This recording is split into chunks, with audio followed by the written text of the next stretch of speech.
एक बार गुरु नानक के जन्मदिन के शुभ दिन पर रायभोईदी तलवंडी शहर एक अनोखी ऊर्जा से गुलजार था। ऐसा कहा जाता था कि अपने जन्म के समय भी गुरु नानक ने एक दिव्य प्रकाश उत्सर्जित किया, जिसने आध्यात्मिक विज्ञान को समर्पित जीवन की नींव रखी। जैसे जैसे गुरु नानक बड़े होते गए, उनकी करुणा और बुद्धिमत्ता ने जीवन के विभिन्न क्षेत्रों के लोगों को आकर्षित किया। एक दिन नदी के किनारे ध्यान करते समय उन्हें एक गहन दृष्टि प्राप्त हुई। इस रहस्योद्घाटन से प्रेरित होकर उन्होंने एक निर्माता के प्रति प्रेम, एकता और भक्ति का संदेश साझा करने के लिए दूर दूर तक यात्रा करते हुए अपनी आध्यात्मिक यात्रा शुरू की। अपनी यात्राओं में गुरु नानक का सामना विभिन्न धर्मों और पृष्ठभूमियों के लोगों से हुआ।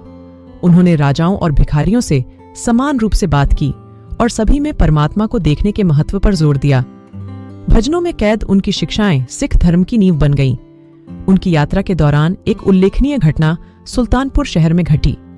गुरु नानक की करुणा ने उन्हें गरीब समुदाय की मदद करने के लिए प्रेरित किया। अपने अनुयायियों के सहयोग से उन्होंने एक सामुदायिक रसोई या लंगर की स्थापना की, जहां सभी जातियों और धर्मों के लोग सामाजिक बाधाओं को तोड़ते हुए एक साथ भोजन कर सकते थे। जैसे जैसे गुरु नानक की शिक्षाओं और निस्वार्थ कार्यों की खबर फैलती गई, अधिक से अधिक लोग सिख समुदाय में शामिल होते गए। उनके शिष्य, जिन्हें सिख के नाम से जाना जाता है, ने समानता, विनम्रता और सेवा के सिद्धांतों को अपनाया। गुरु नानक के जन्मदिन पर दुनिया भर के सिख उनके जीवन और शिक्षाओं का जश्न मनाने के लिए एक साथ आते हैं। दिन की शुरुआत सुबह की प्रार्थनाओं से होती है। उसके बाद जुलूस, सामुदायिक सेवा और लंगर की भावना से सामुदायिक भोजन साझा किया जाता है।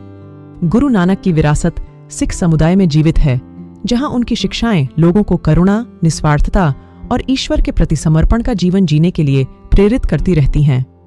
गुरु नानक गुरु पर्व का उत्सव उनके द्वारा दिए गए शाश्वत ज्ञान और उनके द्वारा अपनाए गए सार्वभौमिक मूल्यों की याद दिलाता है।